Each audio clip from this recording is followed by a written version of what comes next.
সামনেই আসন্ন দুর্গাপুজো, সেই উপলক্ষে বুধবার কোচবিহার শহর সংলগ্ন সারদামণি প্রাথমিক বিদ্যালয়ের শিক্ষক শিক্ষিকাদের এক বিশেষ উদ্যোগ লক্ষ্য করা গেল। এদিন সেই স্কুলের শিক্ষক শিক্ষিকারা মিলে পড়ুয়াদের জন্য দুপুরের আহারের ব্যবস্থা করেন। পোলাও, মাংস, স্যালাড, পাঁপড় ভাজা ইত্যাদি পুজো উপলক্ষে বাচ্চাদের খাওয়ানো হয়। পুজোর উপলক্ষে আজকে আমাদের বিদ্যালয়ে পোলাও, মাংস খাওয়ানো হচ্ছে। মাসে 4-5 দিন মাংস খাওয়ানো হয়।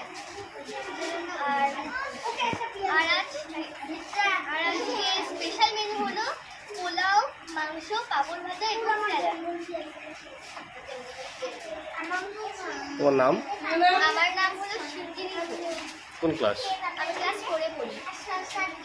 তোমাদের বিদ্যালয়ের নাম? আমাদের বিদ্যালয়ের নাম হলো সারদামণি প্রাথমিক বিদ্যালয়।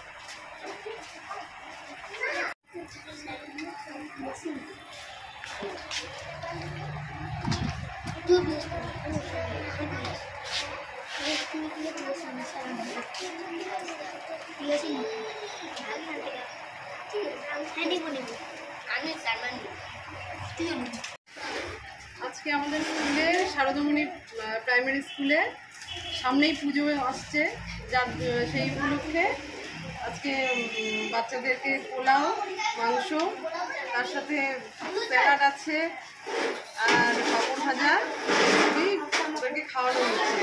আর ওরাও খুব খুশি হয়, প্রত্যেকবার পুজোর আগেই কিছু না কিছু একটা খাওয়ানো হয় স্পেশাল।